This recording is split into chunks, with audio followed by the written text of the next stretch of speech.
Did you see what happened? You didn't even see what happened. You missed it. You probably missed it. Did you know that July is gone? Oh yeah. Where did that go? Where did my last, like we just started it. Last 10 years of my life, where did they go to? I have no idea. I woke up one day and here we are. Still breathing, man, but loving it. And golly, we've been doing this show now for quite some time, and got some good info we're going to share today, and also a little bit about our upcoming guest this Wednesday. So looking forward to it. Hey, by the way, Randy Wooden with Goodwill Industries, Northwest North Carolina. If you don't know me by now, what's that song? If you don't, Randy, you'll never know. Randy, save the audience, dude. Say okay. I work for Goodwill here in Winston-Salem and run our professional center. So I've had a good number of folks. Surprisingly, you would think the job market is so robust right now that people could get a job left and right. But quite honestly, the good jobs, the jobs that people really, really want, they are still not necessarily grown on trees, so to speak. And so if you could use a little help in the search, find me on LinkedIn, reach out. All services are free. Yeah. That's a good thing. Yeah, it is. Hey, so if you've never met me before, I'm Teddy. I'm a LinkedIn strategist. I work for a company called Burriss Consulting Inc.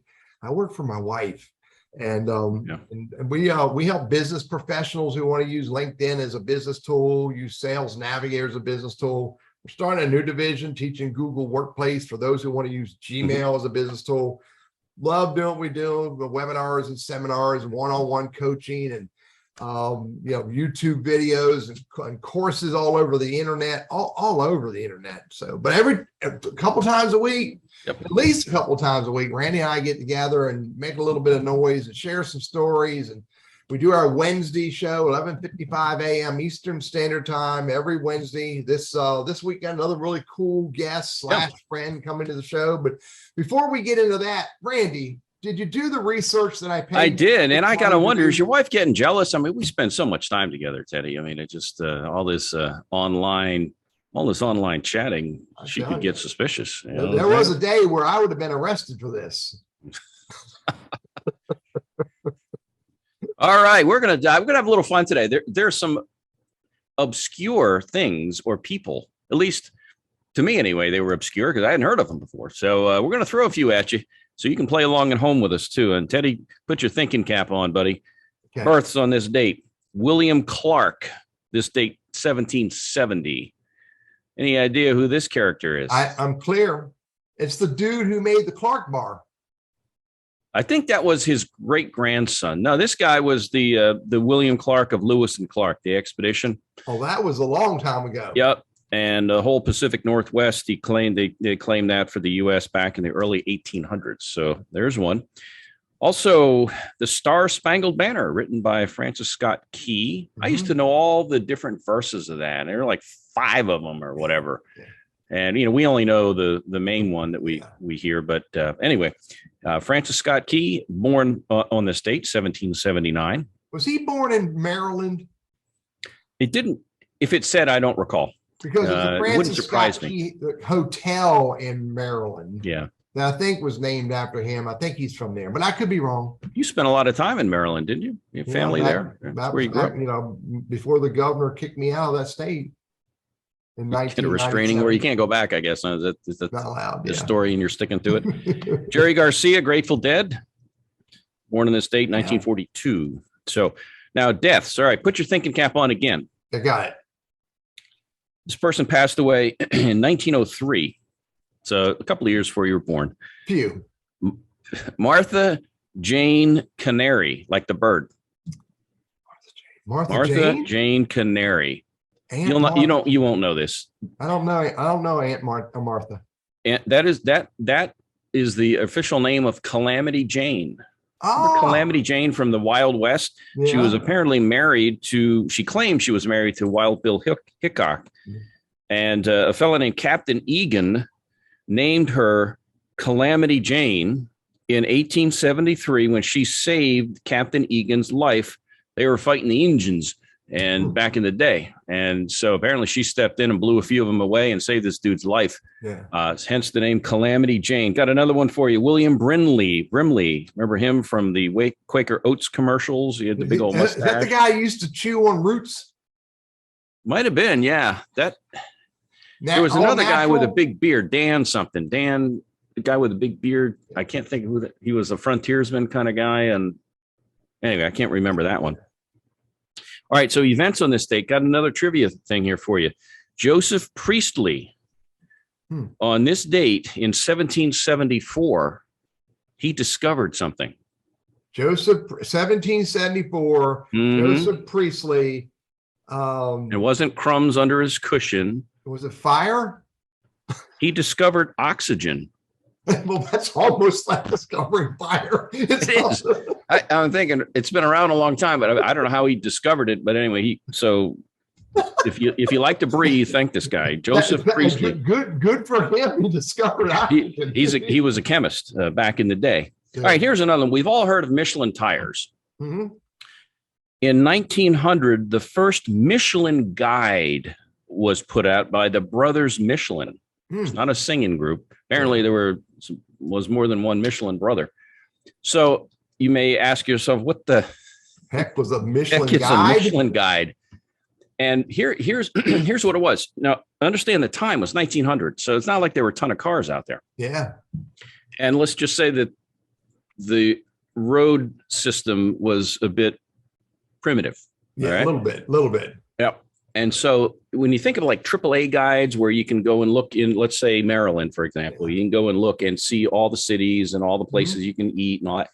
Well, that's what they did to encourage travel and, buy a bunch of tires along the way. But they would put out famous places or places for you to go if you were going to travel by car. And so hence the Michelin guide. And I'm sure they advertised quite well. Tires, not back in the day, for Firestone, did they? No, but back in the day, tires were lousy. I mean, they blow out all the time. And one last thing, again, a lot of talk in the news about sustainable energy, solar, this, that, and the other. And on this date, 1957, the first commercial building heated by the sun was constructed in Albuquerque, New Mexico, 1957. There's a whole lot of sun out there. There's a lot of sun. So there you go. Those are some events, births and deaths on this date. All right. Quick story. I guess it took a while. I think about it a little bit, but I do a lot of writing for the local paper, and I just do a number of things in the media, and I really enjoy it, helping job hunters, and really it's a passion of mine anyway. Used to work in radio, so I have that face for radio today. So it all meshes together. Anyway, I'm starting a book all about the journey that I've had and what I've seen and witnessed as far as job hunters go. And it's going to be, if you know me and you do, a little tongue in cheek, a little silly at times, but I use goofiness and silliness to make a point in a way that's not, you need to pay attention to this kind of thing. Right. It's a lighthearted way. So we're going to have a lighthearted look at the job search, and we'll see where this leads. I've got some other ideas for things, but it's time. I know you've written books, and so good stuff. Man. Good make stuff. them knocking on your door for help. But that's my quick story. I don't know when it'll be out, but the good news is I've already written a bunch of stuff over the years, so I can just go back and kind of update it and sift through it. I think and pull it together, duct tape it together, and make a book. Yeah, that. Yeah. So hey, here's my story, Randy. Right. And it's relevant to our show, man. That's good. People are listening and they're talking. So Okay. I made a couple phone calls this week to some new people that I haven't talked to at all, ever. This one lady I talked to this morning. It was this morning I talked to her, and I've never talked to her. And I said, hi, let's call her Betty. I said, hey, Betty, this is Teddy Burriss. She goes, I know who you are. You're all over LinkedIn. I love your Wednesday show. Really? Like, wow, that's wild. And then the other one is a couple earlier last week. I talked to two different people on 2 different days, and both of them, these are people I've never met before. Both of them said, man, I love your Wednesday show. You and Randy are a hoot.